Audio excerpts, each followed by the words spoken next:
Kasus kekerasan anak di sebuah daycare dan dilakukan oleh pemilik yayasan sekaligus influencer parenting memicu kemarahan publik. Apa tanggapan para ibu atas keberadaan daycare? Berikut Rakyat Bicara.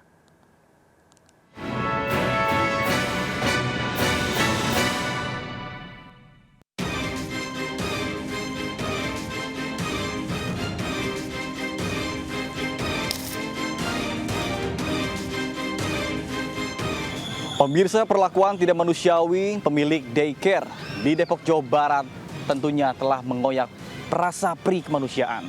Balita yang seharusnya mendapatkan kasih sayang justru malah dianiaya. Penganiayaan dua balita di sebuah tempat penitipan anak atau daycare Wensen School di kawasan Cimanggis, Kota Depok menyayat nurani publik. Terlebih pelaku Meita Irianti ternyata merupakan influencer parenting yang kerap memberikan edukasi tentang pengasuhan anak. Jauh perkataan dari tindakan, Meita Irianti justru menjadi tersangka penganiayaan dua balita di daycare miliknya. Satu korban balita MK berusia 2 tahun dan satu lainnya bayi usia 9 bulan yang bahkan mengalami dislokasi kaki akibat penganiayaan. Polisi menduga masih banyak anak lain yang menjadi korban kekerasan, namun belum terungkap. Atas fakta tersebut, publik terutama para ibu mengaku marah dan akan lebih waspada memilih daycare yang baik.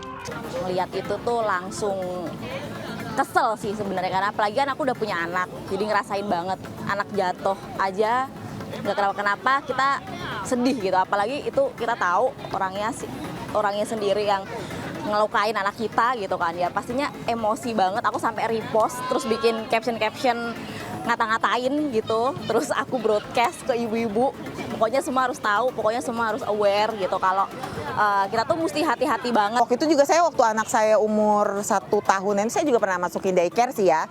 Kebetulan kalau saya cari tahu dulu gimana itu daycare-nya. Udah berapa tahun berdiri, bagaimana saya cari tahu dulu mengenai daycare, ada CCTV enggak, bagaimana dengan orangnya dan punyanya siapa, lulusan mana gitu. Jadi lebih hati-hati sih. Kalau kasus ini menimpa anak ibu, amit-amit, apa yang bakal ibu lakukan? Wah, habis kalau saya bikin sih. Udah nggak tahu lagi ya. Pasti di jalur hukum udah pasti. Dan saya gampar-gamparin dulu sih orangnya.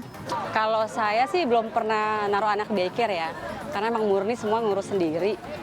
Cuman emang harus benar-benar diperhatikan sih kalau kita masukkan daycare, apakah itu pemiliknya backgroundnya apa, terus tenaga pelatih, tenaga penjaga anak-anaknya juga harus jelas gitu kan.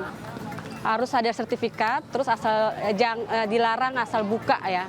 Jadi harus jelas, harus benar-benar Lisensinya lah ya? Lisensi.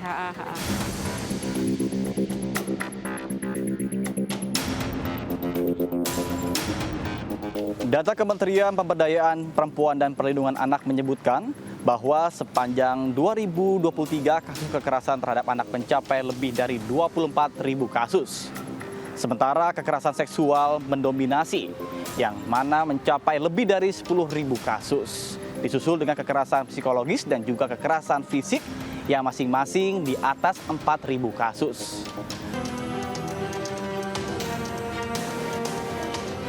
Pemirsa, meskipun telah ada undang-undang terkait dengan perlindungan anak, namun faktanya kasus kekerasan terhadap anak sampai dengan saat ini masih kerap terjadi. Semoga kedepannya kasus serupa tidak kembali terulang demi masa depan anak Indonesia yang lebih cerah. Demikian Rakyat Bicara bersama saya Nata Arman dan juru kamera Dipo Andi Muharom. Sampai jumpa di Rakyat Bicara selanjutnya.